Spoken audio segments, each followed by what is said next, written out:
بسم اللہ الرحمن الرحیم۔ السلام علیکم ناظرین، آپ دیکھ رہے ہیں میرا چینل جس کا نام ہے سیکھ لیتے ہیں۔ آج کی ویڈیو میں ہم بات کریں گے جو منتھلی بلز ایکسٹرا لگ کے آ رہے ہیں، سیلز ٹیکس کا نام اس کو دیا گیا ہے، جیسا کہ آپ کو سکرین پر نظر آ رہا ہے۔ صرف 28 یونٹس کنزیوم ہوئی ہیں، لیکن بل جو آیا ہے 4483 روپے۔ اب یہ 4483 روپے آیا ہے، یہ زیادہ اس وجہ سے آیا ہے کہ سیلز ٹیکس اس پر امپوز کیا گیا تھا 3000 روپے۔ اور اگر ہم اس کی سابقہ بل کی بات کریں، جو جون کے مہینے میں یعنی جون 2022 میں جو بل آیا تھا 39 یونٹس کنزیوم ہوئی تھی، یعنی اس مہینے سے بھی کم جو ہے وہ یونٹ کنزیوم ہوئی تھی، اور بل صرف 1431 روپے آیا تھا۔ تو 3000 روپے جو ایکسٹرا لگ کے آیا ہے سیلز ٹیکس کی مد میں، اس بارے میں بات کریں گے کہ اس پر یہ جو ٹیکس ہے یہ ہر دکاندار پر لاگو نہیں ہے۔ تھوڑا سا تفصیل میں جائیں گے۔ یہ جو بل تھا یہ کسی وکیل صاحب کا تھا، اس پہ بھی انہوں نے ٹیکس لگا دیا تھا۔ وکلاء نے تو اس کو چیلنج کیا کورٹ میں، ہائی کورٹ میں، اور ہائی کورٹ نے وکلاء کو اس سے ایگزیمپٹ قرار دے دیا۔ یہ دیکھ سکتے ہیں، ویڈیو میری آلریڈی یوٹیوب چینل پر موجود ہے، 17 گھنٹے پہلے کی ویڈیوز ہے، آپ اس کو بھی دیکھ سکتے ہیں کہ ہائی کورٹ نے کیا آرڈر کیا، کس وجہ سے وکلاء کو اس سے ایگزیمپٹ کرا دیا۔ لیکن کچھ چیزیں قانون میں بھی لکھی ہیں، سیلز ٹیکس ایکٹ 1990 میں بھی اس بات کا ذکر ہے کہ کس سے یہ وصول کیا جائے گا، یہ جو فکس ٹیکس ہے 3000 روپے، 5000 روپے یا 10,000 روپے یا 20,000 روپے ٹیکس، اور کن سے یعنی کون سا اس کیٹیگری میں فال نہیں کرتے۔ جیسا کہ میں آپ کو بتاتا چلوں، یہاں پہ ریٹیلر کا ورڈ یوز ہوا ہے، تو صرف ریٹیلر سے یہ چارج کیے جائیں گے۔ تو وکلاء نے بھی اس کو چیلنج کیا کہ ہم ریٹیلرز نہیں ہیں، تو ہم پہ یہ لاگو نہیں ہوتا۔ تو کچھ چیزیں قانون میں بھی لکھی ہیں کہ کون سے ریٹیلرز نہیں ہیں جو ٹائر 1 کے، اب یہاں پہ لکھا ہوا ہے کہ other than those falling in tier 1 یا ٹائر 1، جو ٹائر 1 یا ٹائر 1 ریٹیلرز ہیں ان سے تو چارج نہیں کیے گئے یہ والا ٹیکس، بلکہ صرف ریٹیلر سے چارج کیے گا۔ تفصیل میں جائیں گے، لیکن اس پہلے ریکویسٹ ہے کہ چینل کو سبسکرائب کریں تاکہ فیوچر کی کوئی بھی ویڈیو جو میں اپلوڈ کروں اس کا نوٹیفیکیشن آپ تک بر وقت پہنچ سکے۔ کافی ساری ویڈیوز میرے یوٹیوب چینل پر موجود ہیں، آپ ان کو بھی براؤز کر کے دیکھ سکتے ہیں۔ پراپرٹی سے ریلیٹڈ، رجسٹری سے متعلق، ٹیکسز سے ریلیٹڈ یا نادرا کی جو سروسز ہیں ان سے ریلیٹڈ۔ wasiqanvc.com ہماری ویب سائٹ ہے، اس پر آپ کو کافی سارے فارمیٹس مل جائیں گے۔ اگر کسی نے کوئی سروسز لینی ہے، کوئی ڈاکومنٹ کو سمجھنا ہے، کوئی سروس لینی ہے یا کوئی کیس ہے، تو واٹس ایپ پر وائس میسج کے ذریعے ہم سے رابطہ کر سکتا ہے۔ اب ہم مین ٹاپک کی طرف چلتے ہیں۔ سب سے پہلے یہ دیکھ لیں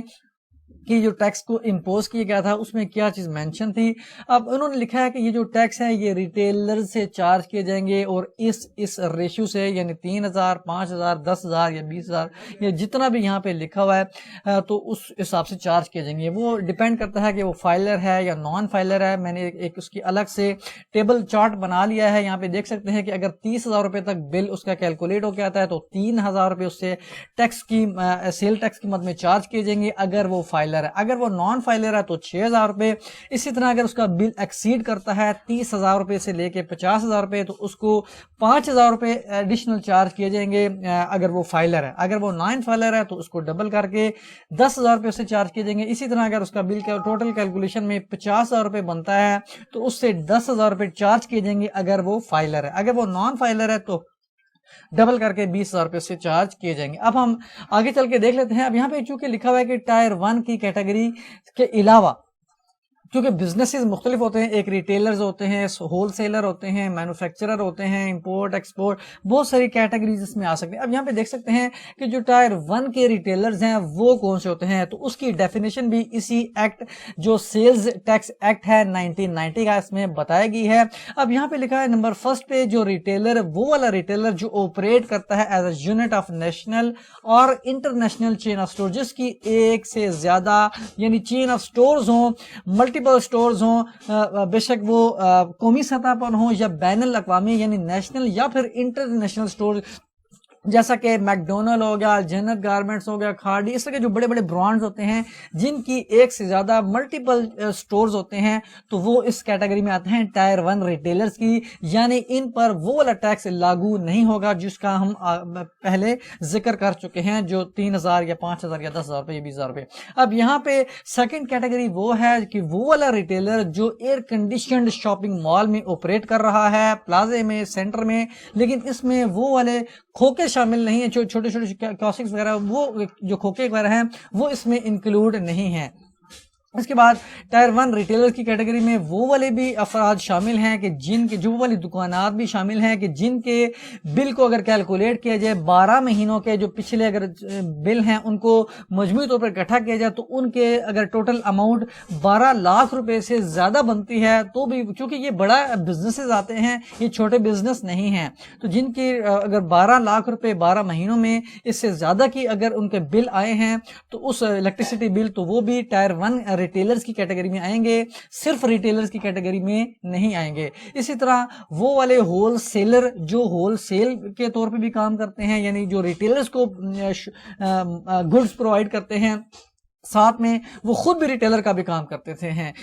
ہول سیلر کم ریٹیلر, یعنی ہول سیلر بھی ہیں اور ریٹیلر بھی ہیں جو بلک میں امپورٹ کرتے ہیں سپلائی آف کنزیومر گڈ وغیرہ. تو یہ وہ والی جو کیٹیگریز ہیں وہ بھی ٹائر 1 ریٹیلرز کی کیٹیگری میں آتے ہیں, ان پر بھی وہ ٹیکس لاگو نہیں ہوگا جس کا ذکر میں پہلے کر چکا ہوں. اس کے ساتھ ساتھ یہاں پہ اس دکان کی میجرمنٹ کا بھی ذکر ہے کہ اگر کسی کی دکان 1000 اسکوائر فٹ 1000 اسکوائر فیٹ پر کے ایریا پر محیط ہے تو وہ بھی ریٹیلر جو ہے وہ ٹائر 1 کی کیٹیگری میں آئے گا. لیکن اگر وہ فرنیچر کا کام کر رہا ہے تو اس کے لیے یہ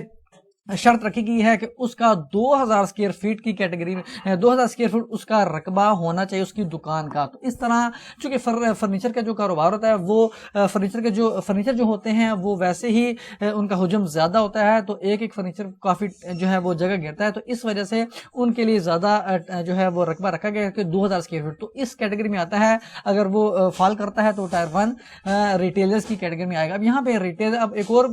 اس کے ڈیفینیشن بتائی گئی ہے کہ وہ والا ریٹیلر جو بڑے بڑے مطلب شاپنگ مال بھی کہہ سکتے ہیں آپ, لیکن چھوٹی دکانوں بھی کہہ سکتے ہیں کہ جنہوں نے کریڈٹ کارڈز کے ذریعے وصولی کرنی ہوتی ہے, ڈیبٹ کارڈ کے ذریعے, یا جنہوں نے وہاں پہ یہ سسٹم انسٹال کیا ہوتا ہے اپنے شاپ میں, اپنے دفتر میں, جو بھی ان کے ہوتے ہیں. تو اس کے ساتھ ساتھ ایک اور وہ بھی ریٹیلرز کا ذکر ہے نیکسٹ والی کیٹیگری میں کہ جن کے جو ٹیکس ہیں وہ 236 یا 236H انکم ٹیکس آرڈیننس کی یہ سیکشنز ہیں, ان کے تحت جو کٹوتی وغیرہ ہوتی ہیں ان کا بھی یہاں پہ ذکر ہے. اس کے ساتھ ساتھ ایک اور آپ کو بات بتاتے چلوں گی, جو جیولریز کے آرٹیکلز کے کاروبار سے منسلک ہیں وہ سپلائی کرتے ہیں پریشیس میٹل یا پھر metal clad with precious metal excluding person those shop measures 300 square feet, جن کی 300 اسکوائر فٹ سے جو ہے وہ پر رقبہ محیط ہوتا ہے, ان کو ایکسکلوڈ کر کے یہاں پہ کچھ لکھا ہوا ہے. تو یہ کیٹیگریز ہیں کہ کس کس کاروبار سے منسلک ہوگا, تو وہ ٹائر 1 ریٹیلرز کی کیٹیگری میں آئیں گے. باقی جو سمپل چھوٹے موٹے دکاندار ہیں, جو ٹک شاپ ہو گیا یا چھوٹی اور دکانیں ہوں گی, بیکری وغیرہ ہلکی پھلکی ہوگی, تو وہ ریٹیلرز کی ہی کیٹیگری میں آئیں گی. لیکن اگر پھر بھی کسی کو ڈاؤٹ ہے کہ وہ ریٹیلر کی کیٹیگری میں نہیں آتا لیکن پھر بھی اس کو بل زیادہ آ گیا ہے یا اس پہ لاگو ہی نہیں ہوتا کسی بھی طریقے سے, جیسے وکلاء نے اس کو چیلنج کیا تو ہائی کورٹ نے وکلاء کی حد تک اس کو کالعدم قرار دے دیا, اور اگر بل ان سے آلریڈی وصول کیے جا چکے ہیں تو کورٹ نے آرڈر کیا کہ یہ ریفنڈ کریں, یعنی یا پھر نیکسٹ بلوں میں کہہ سکتے ہیں یا ایڈجسٹ کریں کسی بھی طریقے سے جو یہ اضافی بل وصول کر چکے ہیں سیلز ٹیکس کی مد میں.